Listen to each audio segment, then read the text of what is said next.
മക്കള് പൈസ മേടിക്കാറുണ്ട് എന്തെങ്കിലും കാര്യത്തിന്? പിന്നെ അവര് ഒരു 300, 400, 500 രൂപ വെച്ചിട്ട് ഇടയ്ക്കിടയ്ക്ക് ഇങ്ങനെ മേടിക്കും.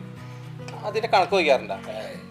പിള്ളേർക്ക് കൊടുക്കാൻ തന്നിട്ട് കണക്ക്, അത് പാര കണക്ക് വയ്ക്കുക. അതൊരു വലിയ പ്രശ്നമാണ്. കാരണം വെച്ചാലേ നമ്മൾ വിചാരിക്കുന്നത് ഈ മയക്കുമരുന്ന്, കഞ്ചാവ് അങ്ങനെയുള്ള സാധനങ്ങളൊക്കെ മേടിക്കാനായിട്ട് വലിയ പൈസ വേണമെന്നാണ്. പക്ഷെ ഇവർക്ക് ആദ്യം അത് മേടിക്കാനായിട്ട് ചെറിയ പൈസ കിട്ടും. അപ്പോൾ ഇവരൊരു 3-4 കൂട്ടുകാരന്മാർ കൂടിയിട്ട് ഇപ്പോൾ ഈ 400 ഒക്കെ കൊടുക്കാൻ പറഞ്ഞില്ലേ, ഒരു 250 രൂപ വെച്ചൊക്കെ എടുത്തു കഴിഞ്ഞിട്ടുണ്ടെങ്കിൽ 1000 രൂപയില്ലേ, 1000 രൂപയ്ക്ക് ചെറിയൊരു ക്വാണ്ടിറ്റി മേടിക്കും. അത് മേടിച്ച് കഴിഞ്ഞ് കഴിയുമ്പോൾ പിന്നെ അവർക്കത് അതിലേക്ക് കുറച്ച് അഡിക്ഷൻ വരും. അപ്പം പിന്നെ അവരടുത്തത് കൂടുതൽ മേടിക്കാനായിട്ട് പൈസ കണ്ടെത്താനായിട്ട് ചിലപ്പോൾ എന്തെങ്കിലും നോണയൊക്കെ പറയും വീട്ടിൽ, അതല്ലെങ്കിൽ വേറെ എന്തെങ്കിലും ഒരു മാർഗ്ഗം കണ്ടെത്തിയിട്ട് അതിൽ നിന്ന് പൈസ കണ്ടെത്തി ഇവർ കൂടുതൽ മേടിക്കും. അതിന് വേണ്ടിയിട്ട് വലിയൊരു ലോബി തന്നെയുണ്ട്.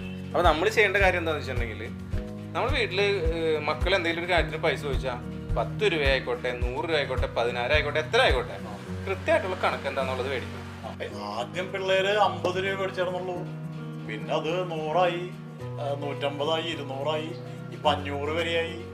ഞാൻ വിചാരിച്ചു വല്ല പുസ്തകം മേടിക്കാനോ വേറെ എന്തെങ്കിലും കാര്യത്തിനൊക്കെ ചോദിക്കാതിരുന്നത്. എന്തേലും പിള്ളേർ വാങ്ങിക്കാത്ത പൈസ